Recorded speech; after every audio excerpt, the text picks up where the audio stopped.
할렐루야. 예수 그리스도 이름으로 하나님 말씀 증거하겠습니다. 우리 다같이 요한계시록 21장 1절에서 8절까지 말씀을 다같이 잡겠습니다. 요한계시록 21장 1절에서 8절까지의 말씀을 저와 여러분이 한 절씩 교독하겠습니다. 21장 1절. 또 내가 새 하늘과 새 땅을 보니 처음 하늘과 처음 땅이 없어졌고 바다도 다시 있지 않더라.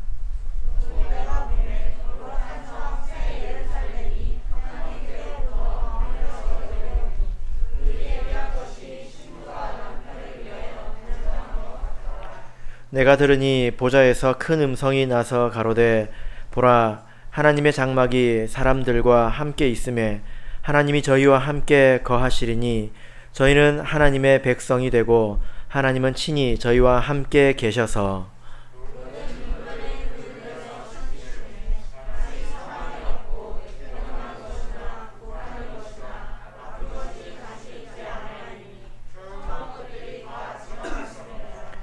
보좌에 앉으신 이가 가라사대 보라, 내가 만물을 새롭게 하노라 하시고 또 가라사대 이 말은 신실하고 참되니 기록하라 하시고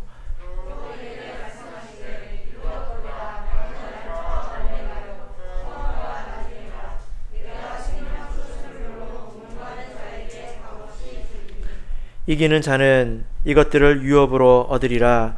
나는 저희의 하나님이 되고 그는 내 아들이 되리라. 그러나 두려워하는 자들과 믿지 아니하는 자들과 흉악한 자들과 살인자들과 행음자들과 술객들과 우상 숭배자들과 모든 거짓말하는 자들은 불과 유황으로 타는 못에 참여하리니 이것이 둘째 사망이라. 아멘. 네, 오늘 이 시간은 거룩한 성 새 예루살렘이라는 제목으로 하나님 말씀을 증거하겠습니다. 이제 드디어 요한계시록 21장에 이르렀습니다. 계시록을 처음부터 잠깐만 전체적으로 요약을 해보도록 하겠습니다. 요한계시록 1장을 보면 이 1장은 요한계시록의 서원이다 이렇게 말을 할 수가 있습니다. 그래서 이 계시록의 내용이 무엇인지, 또 계시의 주체는 누구인지, 또 이 계시록을 우리가 어떻게 읽어야 되고 또 어떤 복이 있는지에 대해서 기록하고 있습니다. 특별히 이 계시록의 내용에 대해서 말씀을 하고 있는데요. 이 계시록은 이제 있는 일과 장차 될 일, 그러니까 요한 사도를 중심으로 이제 기준으로 봤을 때에 그 당시에 있는 일들과 그리고 그 이후에 있는 일들에 대해서 기록한 것이다. 이렇게 1장에서 말씀을 하고 있습니다. 그러니까 곧 사도 말기에 관한 말씀과 그리고 말세에 관한 내용이 크게 두 부분으로 나눠져 있다. 이것을 우리가 1장을 통해서 알 수가 있습니다. 자, 그래서 이런 구분을 통해서 보자면 지금 있는 일, 사도 요한의 때에 있는 일은 바로 2장 그리고 3장에 있는 7교회에 관한 말씀으로 우리가 이해를 할 수 있겠죠. 그죠? 그리고 4장부터 이제 마지막 장까지는 무엇입니까? 이후에 있는 일들, 이것은 말세에 관한 일이라는 것입니다. 4장부터 비로소 말세에 관한 예언이 시작된다. 이렇게 우리가 보았죠. 그래서 4장부터 보니까 4장과 5장은 이것은 하나님께서 말세를 통해서 이루려고 하시는 것들에 대해서 청사진을 제시하고 있다. 그래서 이것은 하나님의 어떤 조감도이고 하나님의 비전이다. 기억나십니까? 하나님께서 말세를 통해서 하시려고 하시는 일이 뭐냐? 그 계획이 4장 5장에 있다는 것입니다. 그래서 말세에 관한 구체적인 내용은 6장에서부터 시작이 되죠. 그래서 6장을 보면 비로소 첫 번째 인이 떼어지고 이제 그런 내용들이 나옵니다. 4장 5장은 하나님의 계획과 계획에 관한 책에 관한 말씀이고 6장부터 19장까지 어떤 내용이 있나요? 말세에 있는 일들이 쭉 기록이 되어 있죠. 그죠? 그래서 7인, 7 나팔, 7 대접 이렇게 기록이 되어 있습니다. 기억나십니까? 쭉 이야기를 하다가 갑자기 나레이션이 나오기도 하고, 그리고 작은 것을 깊이 설명하기도 하고, 그러죠. 그렇게 해서 말세에 관한 모든 일들은 19장까지로 마치게 됩니다. 그런데 19장까지 마쳤는데 20장이 또 나오지 않습니까? 20장은 어떤 내용입니까? 시험을 치기 전에는 뭘 해야 되죠? 총정리를 해야 되지 않습니까? 그래서 20장에 있는 내용은 6장부터 19장 전체의 내용을 한 장에 압축적으로 간추려 놓은 것입니다. 진짜 중요한 것, 핵심, 이것만 이제 기록을 해 놓은 것입니다. 그러면 이제 총정리까지 했으면 이제 끝나야 되는 것 아닙니까? 그런데 아직도 21장, 22장 이렇게 두 장이 남았습니다. 이 내용을 우리가 읽어보면 이제 남은 주제는 하나밖에 없습니다. 그리고 그 하나의 주제를 다루고 나면 이제 편지를 마무리하는 권면의 말씀이 몇 가지가 나오게 되죠. 이미 총정리까지 다 했는데 또 이렇게 말할 것이 남았을까요? 아주 중요한 주제가 하나가 남았습니다. 그게 뭘까요? 바로 새 예루살렘입니다. 새 예루살렘이죠. 자, 우리 먼저 1절을 다시 한번 읽어보겠습니다. 1절 읽겠습니다. 시작. 또 내가 새 하늘과 새 땅을 보니 처음 하늘과 처음 땅이 없어졌고 바다도 다시 있지 않더라. 자, 이 21장 1절의 이 말씀은 21장 1절이라기보다는 20장 16절이 더 어울렸을 것입니다. 여러분 그거 아십니까? 장절은 성경이 아닙니다.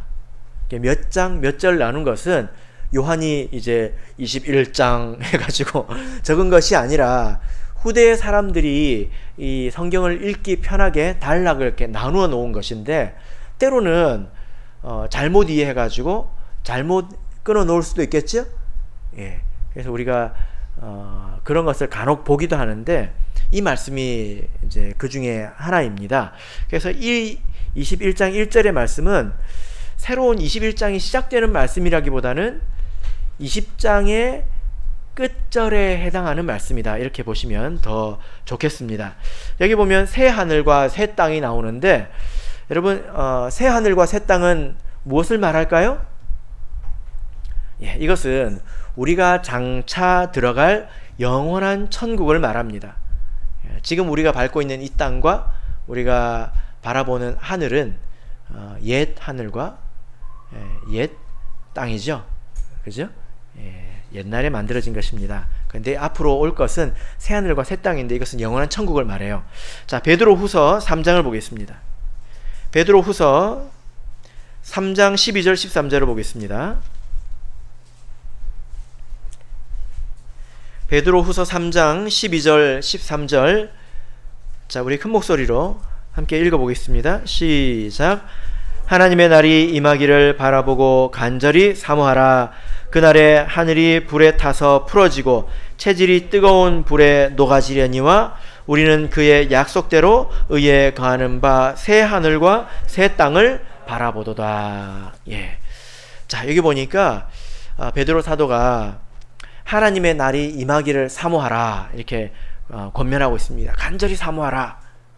그날에는 하늘이 불에 타서 풀어지고 체질, 이 땅을 말하죠. 뜨거운 불에 녹아지려니와 지금 우리의 하늘과 이 땅은 다 사라질 거라는 거예요. 그리고 우리는 그의 약속대로 의에 거하는 바 새 하늘과 새 땅을 바라보도다.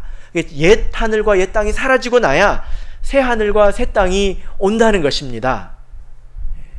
근데 이 계시록 21장으로 돌아와서 보면 20장 마지막 부분에 우리가 이 내용을 보았습니다. 20장 11절을 보면 흰 보좌가 하늘에서 내려오죠. 근데 땅과 하늘이 그 앞에서 피하여 간 데 없더라 이렇게 말하고 있습니다. 이것은 6번째 인해 때에 하늘이 종이축처럼 말리우고 땅이 떠나가고 이런 내용을 말하죠. 그죠?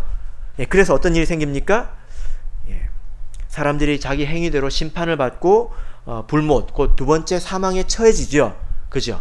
그리고 믿는 자들은 어디로 갈까요? 새 하늘과 새 땅에 간다 이것입니다. 그래서 20장 11절부터 끝절까지 이 내용의 말씀과 베드로후서 3장 12절 13절이 이렇게 대칭이 됩니다.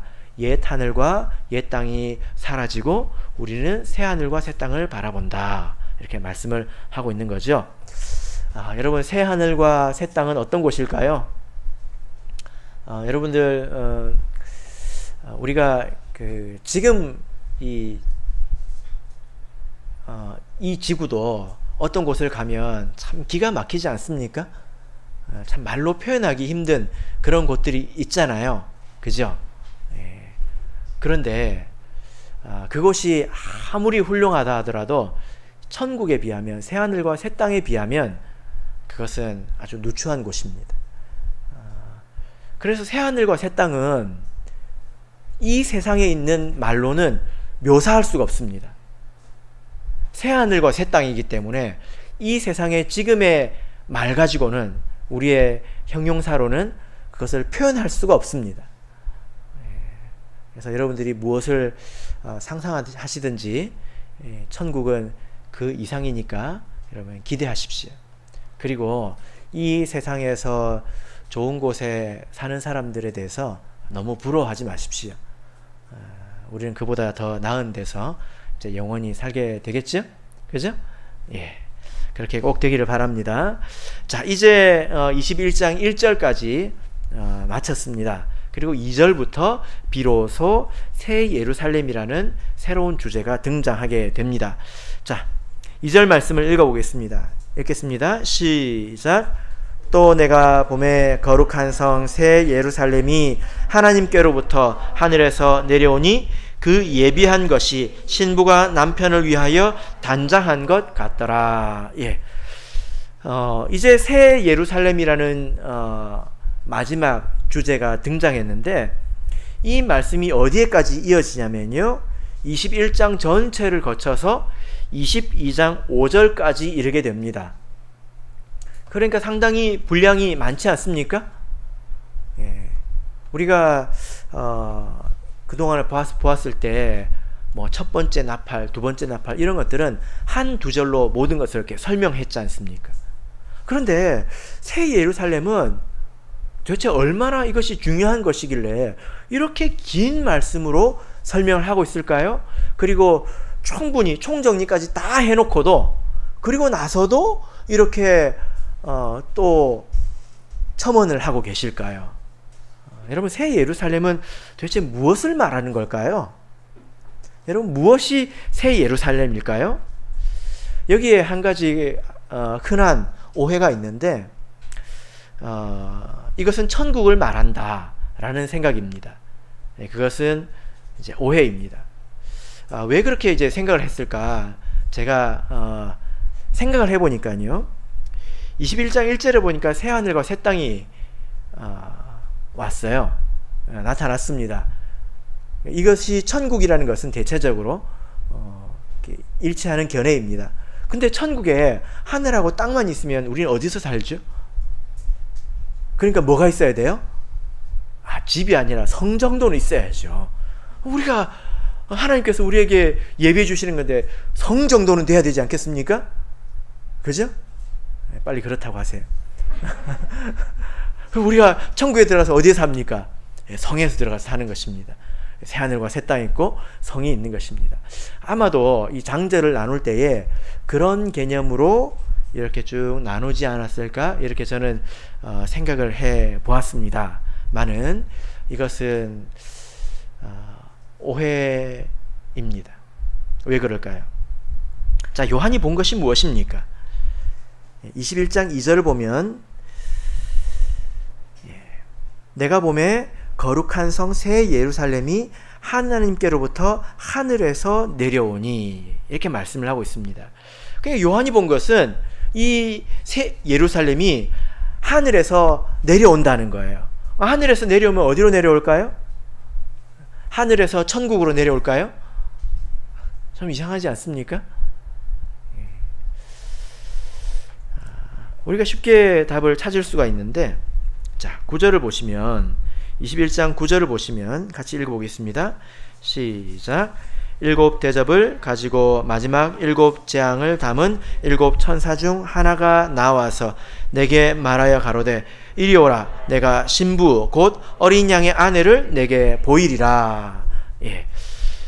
지금 어떤 천사가 요한에게 말하기를 내가 어린 양의 아내 신부를 보여주겠다 했습니다. 어린 양의 아내를 보여주겠다고 했어요. 10절을 보실까요?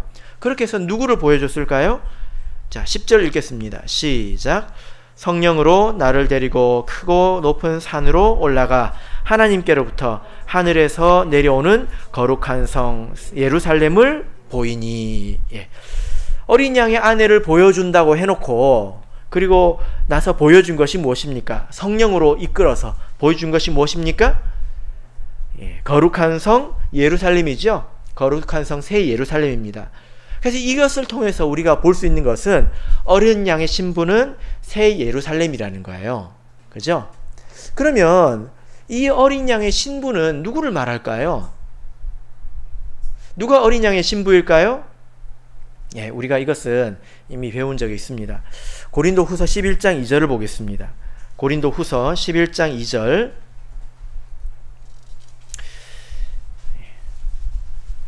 고린도 후서 11장 2절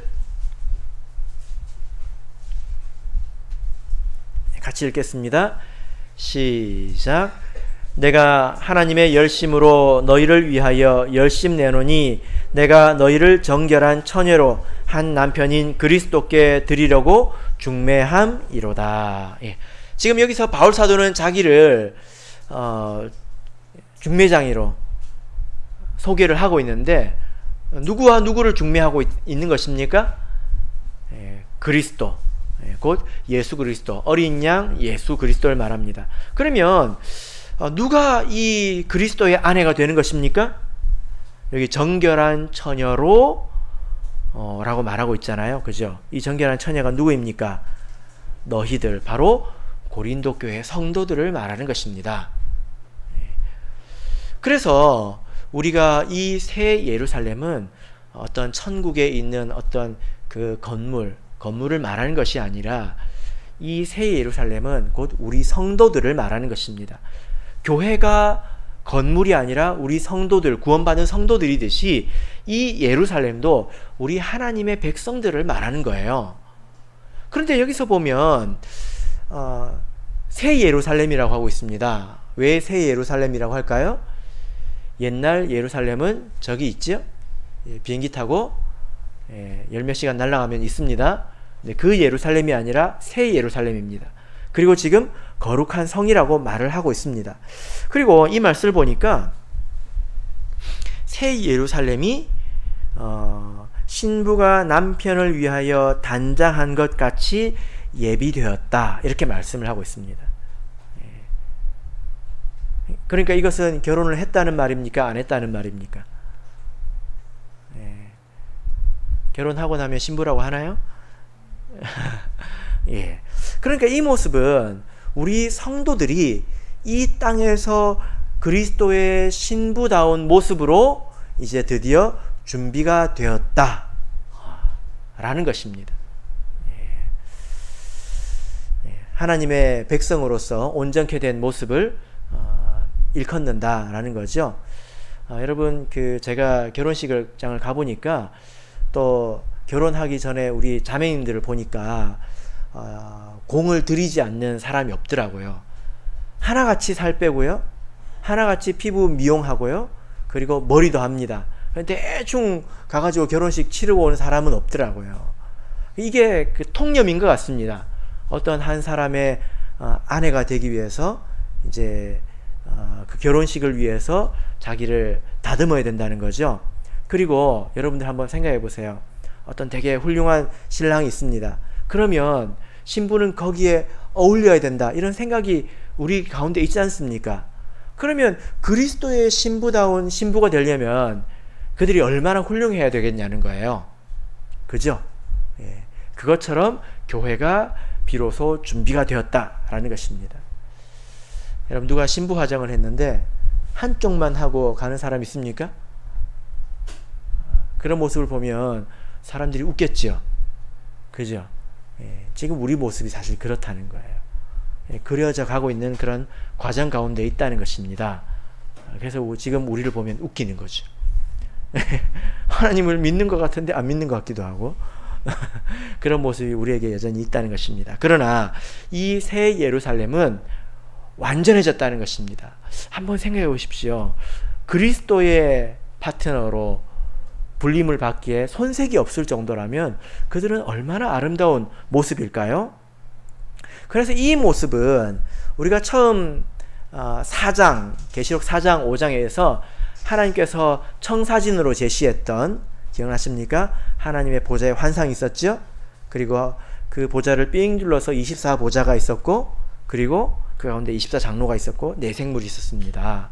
이것은 하나님의 계획인데, 그 하나님의 계획이 성취된 모습이 바로 21장에 등장하는 이 새 예루살렘이라는 거예요. 하나님의 계획이 드디어 여기서 이루어졌다라는 것입니다. 자, 그래서 여기서 보면 하늘에서 내려왔다 이렇게 표현을 하고 있는데요. 자, 여러분 2절을 보시면 새 예루살렘이 하나님께로부터 하늘에서 내려왔다 이렇게 말을 하고 있지 않습니까?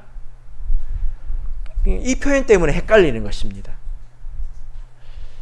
왜 이 새 예루살렘이 하늘에서 내려왔다 이렇게 말씀을 하고 있는 것일까요?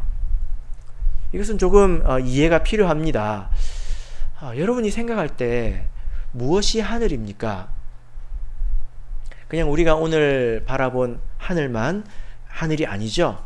바울 사도의 그런 간증을 통해서 보자면 적어도 3층 천이 있습니다. 이것은 뭐 대기권, 성층권 뭐 그런 게 아니죠. 이것은 우리가 보는 하늘 위에 영적인 하늘들이 있다는 것입니다. 그죠? 그 속에서 일어난 일들이 있죠. 어떤 일이 있습니까? 자, 에베소서 1장을 보겠습니다. 에베소서 1장 4절을 보겠습니다. 에베소서 1장 4절 읽겠습니다. 시작. 곧 창세전에 그리스도 안에서 우리를 택하사 우리로 사랑 안에서 그 앞에 거룩하고 흠이 없게 하시려고. 이 말씀을 보면 이 세상이 지어지기 전에, 그러나 아무것도 없었던 것이 아니라 영적인 공간이 있었습니다. 그 영적인 세계 안에서 어떤 일이 있었습니까? 그리스도 안에서 우리를 택하셨다는 것입니다. 왜 택하셨습니까? 4절에 보면 이유가 있죠. 사랑 안에서 그 앞에 거룩하고 흠이 없게 하시려고. 하나님께서 우리가 존재하기도 전에, 우리가 이 세상에 태어나기도 전에, 창세전에 하나님께서 우리를 택하셨고, 그 택하신 목적이 무엇입니까? 거룩하고 흠이 없게 하시려고. 근데 우리가 이 세상에 태어날 때는 흠을 가진 채로 태어난단 말입니다. 그죠? 그래서 하나님께서 행하신 일이 무엇이냐? 자, 9절을 보겠습니다. 9절 읽겠습니다. 시작. 그 뜻의 비밀을 우리에게 알리셨으니 곧 그 기쁘심을 따라 그리스도 안에서 때가 찬 경륜을 위하여 예정하신 것이니. 이게 무슨 말이냐면 하나님에게는 계획이 있다는 것입니다. 창세전에 택하셨죠. 이것은 계획인데 그래서 그 안에서 어떤 것을 예정했는데, 우리가 태어나고 또 태어난 이후에 어떤 시점에서 하나님께서 우리를 불러주시고 세례를 받고 나서 우리의 죄가 씻어졌음에도 불구하고 우리의 심령은 여전히 많이 부족하지요. 그러나 하나님께서 그 사람이 그러할 것을 이미 아시고 그 사람이 이런 일 저런 일을 만나게 하시고 겪게 하시고 이런저런 것을 배우게 하시고 깨닫게 하셔서 결국에는 거룩하고 흠이 없게 하신다라는 것입니다. 그러니까 나라는 사람은요, 내가 열심히 어떤 신앙생활을 해가지고 내 입장에서 보자면 내가 열심히 노력을 하는 것이기도 하지만, 그러나 그 이전에 하나님께서 우리를 아시고 계획하시고 우리가 깨달을 수 있도록 우리에게 아주 필요한 어떤 일들을, 어떤 장치들을 딱 이제 어떤 시점에 딱딱 두셨다는 것입니다. 그것을 우리가 만나게 되죠. 그러니까 우리는 우리 스스로 어떤 일을 행한 것이기도 하지만 하나님께서 우리를 그렇게 만드셨다고 해도 맞는 말입니다. 그래서 우리는 이렇게 말할 수 있습니다. 아동부들이 이렇게 부르죠. 우리는 하나님의 걸작품. 걸작품. 이 찬양 부를 때 어떤 생각하셨습니까? 나는 하나님의 걸작품입니다. 한번 생각해 보세요. 여러분들이 하나님께서 불러주시지 않았다면 정말 이 자리에 있었을까요? 그리고 하나님께서 계획하시고 인도하셨던 이런저런 일을 만나지 않았다면 지금처럼 훌륭해졌을까요? 그랬을까요? 아니에요. 우리는 한편으로 힘겹게 살아왔지만 한편으로 하나님께서 이런저런 일을 주셔서 우리는 지금까지 다듬어져 왔다는 거예요. 그래서 우리가 이렇게 계속 가다 보면 거룩한 성 새 예루살렘이 될 것입니다. 이것은 우리가 한편 노력한 것이기도 하지만 하나님의 계획대로 만들어져 온 것이기 때문에 하나님께로부터 온 것이고 하늘에서 내려왔다, 이렇게 볼 수도 있다는 것입니다. 이해가 되십니까? 예. 그래서 우리가 우리 이성으로 완전하게 이해하기 힘들지만 우리는 구원을 잃어버릴 수도 있다는 마음을 가지고 열심히 신앙생활을 해야 합니다. 그러나 하나님께서 우리 앞에 필요한 일들을 두셔서 우리를 완성해 가십니다. 이것이 우리 인생 안에서 한꺼번에 구현이 된다는 거죠. 그래서 거룩한 성 새 예루살렘은 하늘에서 내려오는 것입니다. 그래서 우리는 뭐라고요? 뭐라고요? 하나님의 걸작품이다. 하늘에서 하나님께로부터 내려온 거룩한 성 새 예루살렘이다. 이렇게 이야기할 수 있습니다. 그래서 우리를 거룩한 성이라고 이야기를 하고 있는 거죠. 자, 그래서 이 마지막 주제는 무엇입니까? 하나님의 계획을 따라서, 하나님의 인도하심을 따라서 하나님께서 온전케 하신 그 마지막 교회의 모습이 무엇인가, 그것에 대해서 기록을 하고 있는 것입니다. 그래서 여러분, 우리가 이 말씀을 읽을 때 어떻게 읽어야 되겠습니까? 이것은 호기심으로 읽는 게 아닙니다. 아, 이 말씀이 우리가 이루어야 될 목표 지점이구나. 그래서 이 말씀대로 우리가 행하려고 도달하기 위해서 애를 써야 되는구나. 그렇게 우리가 읽어야 된다는 거예요. 그러고 보면 대단히 중요한 말씀이지 않습니까? 그래서 마지막 총정리를 하고 나서도 온전케 된 자들에 대해서 다시 한번 이렇게 강조하고 계신 것입니다. 자, 여러분, 이렇게 온전케 된 성도들의 그 모습이 어떠한지 궁금하죠? 자, 우리 이제 말씀으로 들어가 보겠습니다. 3절을 읽겠습니다. 시작. 내가 들으니 보좌에서 큰 음성이 나서 가로되, 보라, 하나님의 장막이 사람들과 함께 있음에 하나님이 저희와 함께 거하시리니 저희는 하나님의 백성이 되고 하나님은 친히 저희와 함께 계셔서. 이것이 첫 번째 묘사인데요. 하나님의 장막이 사람들과 함께 있다. 이 장막은 성막을 말합니다. 성막은 구약시대에 광야에서 이스라엘 백성들이 하나님의 인도하심을 받아서 만들었고, 그리고 이제 그것을 통해서 하나님과 만났던 그런 곳이지 않습니까? 그래서 성막에는 몇 가지 이름이 있는데요. 성막이라고도 하지만 또는 회막이라고도 합니다. 이것은 만남의 장소라는 거예요. 그죠? 그리고 증거막이라고도 합니다. 그것은 그 안에 법이 있다는 것입니다. 하나님의 법이 있다는 거죠. 이 장막을 통해서 하나님과 사람은 만났습니다. 그리고 사람들은 하나님께 제사를 드렸고, 그리고 하나님은 사람들에게 말씀하시고, 그리고 인도해 주시고 보호해 주셨죠. 그죠? 여러분, 이 회막을 통해서 일어난 일들이 어떤 일들입니까? 기억하십니까? 제가 두 구절을 읽어드리겠습니다. 출애굽기 33장 9절을 보시면, 모세가 회막에 들어갈 때에 구름 기둥이 내려 회막 문에 서며 여호와께서 모세와 말씀하시니. 그래서 이 회막에서 모세와 하나님이 만나서 대화했다는 것입니다. 그리고 우리가 아주 잘 아는 이야기가 있죠.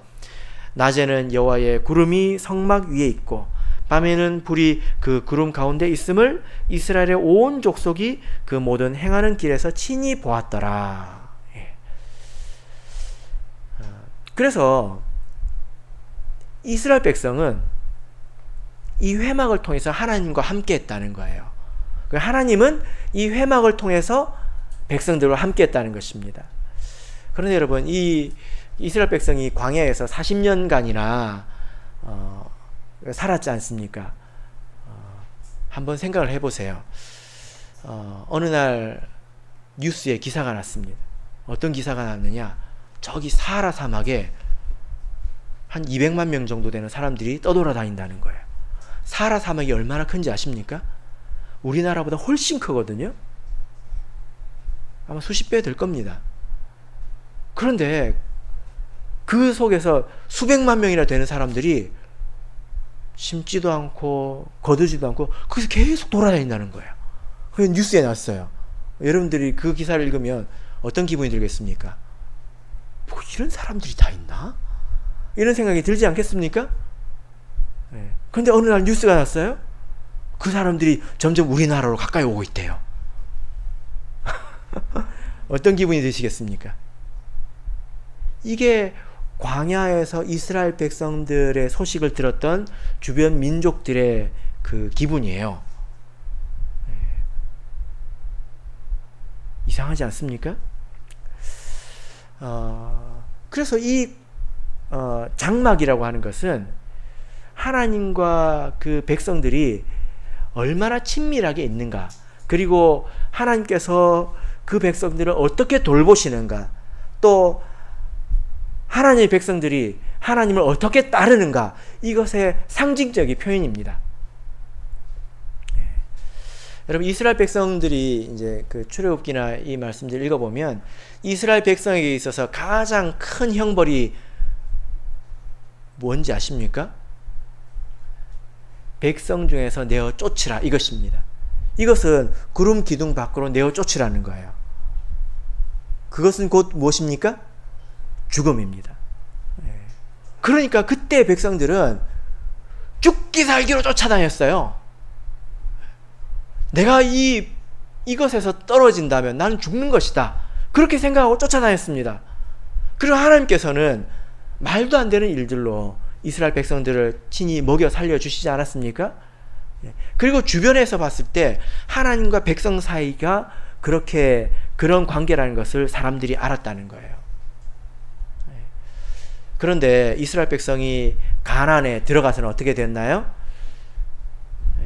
좀 먹고 살만한 가나안에 가니까 환경이 좀 편해지니까 어떻게 됐습니까? 하나님을 믿었지만 그렇게 절실하게 믿지는 않았죠.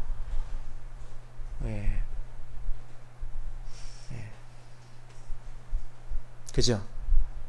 근데 마지막 말세에 참교회가 온전해지면 그 안에 있는 성도들은 하나님을 그렇게 절실히 믿는다는 거예요. 그리고 사람들이 보았을 때 저 백성들은 하나님께서 돌보신다 라는 것이 분명하게 드러난다는 것입니다. 그들의 삶을 보면 이것이 명확하다는 것입니다. 성경에도 보면 그런 사람이 나오지 않습니까? 아브라함이라든지 이삭이라든지 그리고 요셉이라든지 창세기에 나오는 이런 인물들을 이렇게 통해서 보면 주변에 있는 사람들이 뭐라고 그랬냐면, 하나님께서 너와 함께 하시도다. 그래서 나하고 화친 맺자 하고 자기 재산을 다 맡기기도 하고 그러지 않았습니까? 옆에 있는 사람들이 볼 때 하나님이 저 사람에게 복을 주시는구나. 그리고 저 사람은 하나님에게 대해서 굉장히 절실하게 따르는구나. 그걸 보고 알 수 있었다는 거예요. 광야의 이스라엘 백성들은 정말 나가면 죽었으니까 그랬을지 모르겠지만 말세의 성도들은 영적으로 그와 같다는 것입니다. 먹고 살만하고 비교적 잘 구비되어 있지만 하나님이 없이 살 수 없다고 스스로 생각하고 그렇게 믿고 하나님을 죽기 살기로 그렇게 따르고 있다는 거예요. 그리고 그의 삶을 보면 하나님께서 복을 주시고 보호해 주시고 지켜주시고 그런 자국들이 누가 봐도 선명하게 보인다는 것입니다. 이것이 새 예루살렘의 가장 특징적인 것입니다. 그래서 여기 보면 뭐라고 하고 있습니까? 저희는 하나님의 백성이 되고 하나님은 친히 저희와 함께 계셔서. 이스라엘 백성이 하나님을 가장 가까이 했던 때가 광야잖아요. 그죠? 여러분 그러면 지금 한번 생각해 보십시오. 우리가 한번 생각을 해 보십시다. 내가 하나님을 믿을 때 정말 그렇게 절실하게 믿습니까? 정말 내가 하나님을 절실하게 믿습니까? 그리고 다른 사람들이 혹시 우리에게 너는 직장이 이렇게 번듯하니까 뭐 혹은 부모 잘 만나서 그렇게 잘 사는 거 아니냐, 그렇게 말을 했을 때 내 마음이 어떨까요? 그렇지 않다는 것을 내 삶으로 보여주실 수 있겠습니까? 우리가 교회에 오는 것이 다가 아니죠. 그죠? 우리 삶이 이것을 목표로 변해가야 된다라는 것입니다. 자, 그래서 4절 5절 읽겠습니다. 4절 5절 읽겠습니다. 시작. 모든 눈물을 그 눈에서 씻기심에 다시 사망이 없고 애통하는 것이나 곡하는 것이나 아픈 것이 다시 있지 아니하리니 처음 것들이 다 지나갔음이러라. 보좌에 앉으신 이가 가라사대 보라 내가 만물을 새롭게 하노라 하시고 또 가라사대 이 말은 신실하고 참되니 기록하라 하시고. 그래서 하나님께서 그때의 모든 눈물을 그 눈에서 씻기셨다라는 것입니다. 이 말씀은 우리가 이미 배웠는데요. 우리가 7장에서 배웠습니다. 7장을 보면 흰옷을 입은 무리가 나오죠. 그래서 요한이 저들이 누구냐라고 묻습니다. 아니죠. 24장로가 중에 하나가 요한에게 저들이 누구냐라고 묻습니다. 그러니까 요한이 알 리가 있겠습니까? 그래서 그 장로가 대답합니다. 저들은 큰 환난 가운데서 나온 자들이다. 그렇게 이야기하면서 그들의 눈에 다시 눈물이 없다. 하나님께서 그들 위해 장막을 치셨다. 이렇게 말씀을 하고 있습니다. 이것은 저 천국의 이야기를 이렇게 말씀을 하고 있는데 여러분 저 천국에서 우리가 눈물이 없는 것으로 만족할 수 있겠습니까? 그건 아니죠. 이것은 이 땅에서 온전케 된 성도들이 더 이상 연단받을 필요가 없는, 그리고 이 세상으로부터 고난받을 필요가 없는, 그래서 하나님께서 그들을 온전히 지켜주시는 그런 상태를 일컫는 것이다 라는 것입니다. 그래서 7장 말씀을 참고하시면 더욱더 잘 이해가 되실 것입니다. 7장 13절 이하에 있습니다. 자, 그래서 5절을 보시면 보좌에 앉으신 이가 가라사대 보라 내가 만물을 새롭게 하느라 이렇게 말씀하셨습니다. 자, 여러분 여기서 만물을 새롭게 하노라 라고 할 때 이 만물은 천지 만물이라고 우리가 섣불리 단정을 지어서는 안 됩니다. 만물이 구원을 받는 것은 아니거든요. 강아지가 구원받는 것은 아니거든요. 이 원문을 통해서 보자면 만물이라고 하면 천지 만물을 우리가 떠올리게 되는데, 원문을 통해서 보자면 이것은 모두 혹은 모든 것이라고 보는 것이 더 합당합니다. 그것이 바릅니다. 그래서 모두를 새롭게 하노라, 모든 것을 새롭게 하노라. 여러분, 그런데 하나님께서 새롭게 하시는 것은 무엇일까요? 자, 고린도후서 5장 17절을 보겠습니다. 고린도후서 5장 17절입니다. 여러분, 무엇이 새로워져야 될까요? 자, 같이 읽겠습니다. 5장 17절 읽겠습니다. 시작. 그런즉 누구든지 그리스도 안에 있으면 새로운 피조물이라, 이전 것은 지나갔으니 보라 새 것이 되었도다. 예. 그리스도 안에 있으면 새로운 피조물이다. 이전 것은 지나갔으니 보라 새 것이 되었도다 할 때, 이 새로운 피조물, 또 새 것, 이것은 무엇을 말할까요? 예, 이것은 우리 성도들을 말합니다. 그리스도 안에 있는 우리 성도들을 말하죠. 예. 그리스도 안에 들어오면 주름살이 펴지나요? 아니면 흰머리가 검은 머리로 변할까요? 예, 그 말이 아니죠. 무엇이 새로워졌다는 것입니까? 우리 겉사람은 날로 후패하나 우리 속사람은 날로 새로워진다. 속사람에 대한 말이죠. 그러니까 이 새로워졌다, 또 새롭게 하신다라는 것은 사실 성도들을 말합니다. 우리 성도들이 속에 있던 그 옛 사람을 버리고 자기를 사랑하고 자기 욕심에 얽매여 있고 죄의 종노릇하던 그 옛 사람을 버리고 하나님을 사랑하고 거룩을 사모하는 사람이 되었다는 것입니다. 그렇게 보자면 완전히 다른 사람이 된 거예요. 여러분들도 아마 그런 느낌이 있을 것입니다. 그리고 주변에서 그런 사람들을 보신 적이 있을 것입니다. 와, 저 형제 완전히 새 사람이 됐어. 저 자매 완전히 새 사람이 됐어. 이런 광경을 목격하실 때가 있죠. 그리고 자기 자신에 대해서는 어떻습니까? 아, 내가 예전하고는 좀 달라졌는데? 그런 생각이 좀 드시지 않습니까? 들어야 되지 않겠습니까? 예, 아마 여러분 겸손하셔서 그런데요. 그런 생각이 드시기도 할 것입니다. 왜 이렇게 말이 꼬이는지 모르겠네요. 예, 그렇죠? 예, 우리 성도님들이 너무 겸손해가지고 하나님께서 새롭게 하셨다. 내가 모두를 새롭게 하셨다. 이 새 예루살렘에 있는 모든 사람들을 다 새롭게 하셨다라는 것입니다. 그리고 또 가라사대 이 말은 신실하고 참되니 기록하라. 여러분 지금 기록하고 계십니까?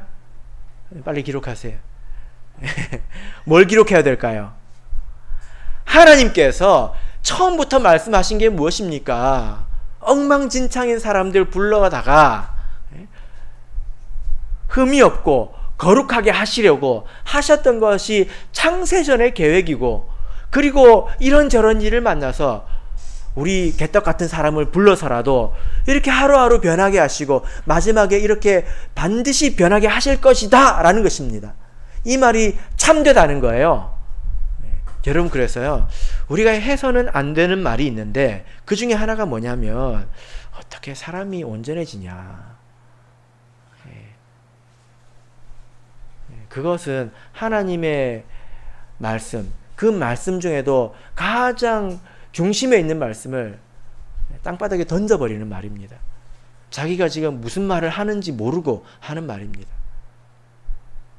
나 자신을 보면 견적이 안 나와도, 제가 수십 번 이야기한 것 같죠. 나 자신을 보면 견적이 안 나와도 하나님 말씀이 이렇다 하니 내가 믿고 한 걸음 한 걸음 나아가는 것 아니겠습니까? 그것을 이루시는 분은 내가 아니라 하나님이십니다. 그래서 이 말씀이 신실하고 참되다. 그러니까 꼭 기록해라 라는 것입니다. 그 수가 얼마가 되었든지 간에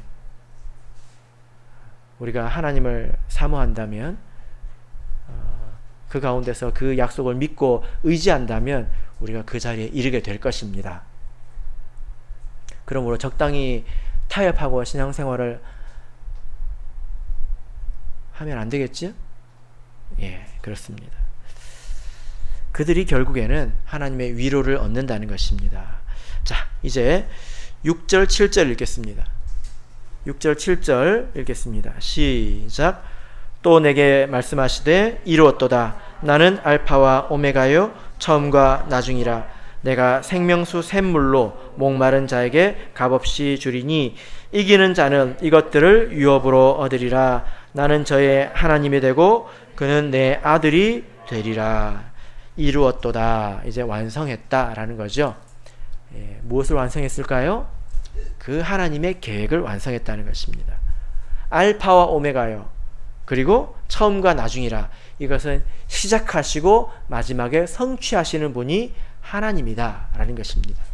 무엇을 이뤘다, 무엇을 시작하시고 무엇을 마쳤다, 이것을 아시겠습니까? 바로 흠이 없고 온전한 하나님의 백성들을 이루는 것이죠. 그들에게 무엇을 줍니까?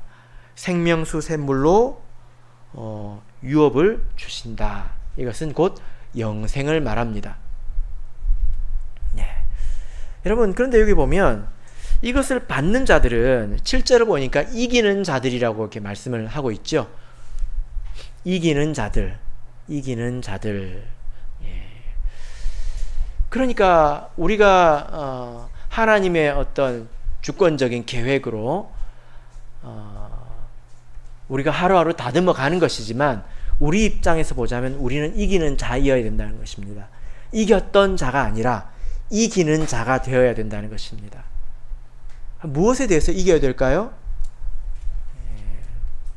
그래서 계시록에 보면 이겼다라는 표현이 많이 나오는데, 제가 힌트를 드리겠습니다. 2장 3장에 7교회에 보내는 편지가 있죠. 그죠?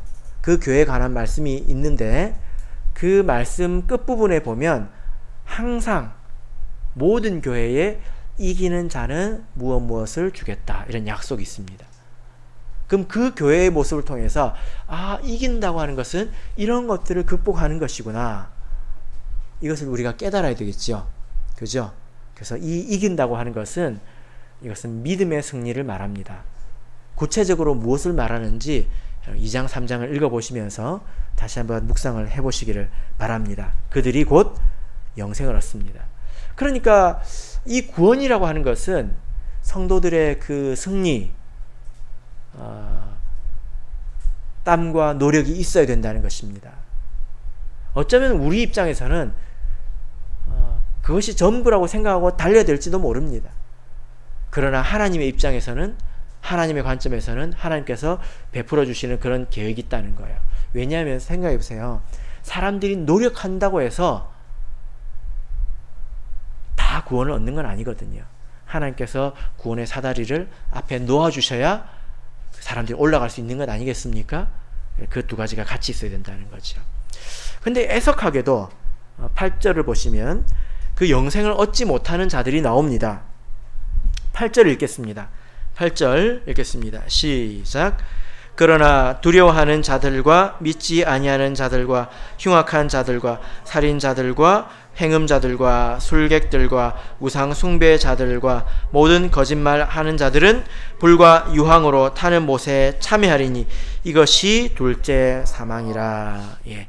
여기 보면 영생을 얻지 못하는 자들이 있는데, 천국과 지옥에는 그 가운데가 없다는 것을 알 수 있습니다. 여기 천국을 못 가니까, 영생을 얻지 못하니까 불못에 들어가는 것을 볼 수 있죠. 그죠? 예, 어떤 자들이 이 불못에 갑니까? 예, 총 8종류의 사람들이 기록되어 있습니다. 한번 보시기 바랍니다. 그 가운데서 특히 이제 마지막에 보면 거짓말하는 자들이 나오죠. 예, 거짓말하는 자들. 예, 거짓말을 우습게 보면 될까요? 안 될까요? 안 되겠죠. 예, 거짓말을 하고 나면, 혹시 우리가 실수로라도 입에서 거짓이 나왔다면 바로 정정하고 사과해야 합니다. 회개해야 되겠죠. 그죠? 근데 여기서 말하는 거짓말은 그런 거짓말 말하는 게 아니라 거짓을 말하는 것이기도 합니다. 그러니까 이 말은 무슨 말이냐면, 거짓말이라고 하는 것은 내가 거짓말인 줄 알면서 말하는 거잖아요. 속이려고. 그런데 나는 진짜인 줄 알았는데 그게 거짓이에요. 진실이 아니고 거짓이었습니다. 그런데 나는 진짜인 줄 알아요. 그것을 말하는 것도 거짓말입니다. 그러니까 하나님의 백성은 정말 말을 조심해야 합니다. 우리가 가끔 지나친 확신 가운데서 막 이야기를 하는데 아닐 때가 있지 않습니까? 그럼 그것도 뭐가 되는 거죠? 내가 의도치 않게 거짓말을 한 셈이 되는 거죠. 그래서 우리 하나님의 백성들은 말도 정말 조심해서 참된 말만 해야 합니다. 그래서 우리 그리스도인 청년들은 마피아 게임을 하지 말아야 되겠죠. 그건 거짓말하는 게임이니까 마피아 게임 하지 마세요. 그렇습니다. 그래서 이 말씀을 통해서 보면 이제 거룩한 성 새 예루살렘은 그 특징이, 여기서 보면 아주 중요한 특징이 하나님과 함께 하더라. 누가 봐도 이것입니다. 그리고 그렇지 않은 자들은 영원한 불못에 참여하리니, 이 참여라는 단어가요, 우리가 많이 배웠을 겁니다. 세종례를 배울 때 메로스 기억나십니까? 이것은 몫을 말합니다. 그래서 그런 자들은 이 뜨거운 불못에 그 사람의 몫이 있다는 거예요. 그 사람의 지분이 있다는 것입니다. 그리로 입주해야 됩니다. 근데 우리가 예수님께 이제 발 씻음을 받으면 천국에 또 예수님 안에서 우리의 분깃이 있죠. 그죠? 그것이 우리의 사명이 되기도 하고, 그리스도 안에서 우리의 바른 성품이 되기도 하고, 또 천국에서 영원한 생명이 되기도 합니다. 여러분, 무엇을 우리가 얻어야 되겠습니까? 지옥의 분깃을 얻어야 되겠습니까? 아니면 천국의 분깃을 얻어야 되겠습니까? 너무 쉬운 걸 물어보죠? 대답하기는 쉽지만 우리가 이겨야 합니다. 바라옵기는 저와 여러분이 항상 이기셔서 새 예루살렘에서 만나게 되기를 진심으로 바랍니다.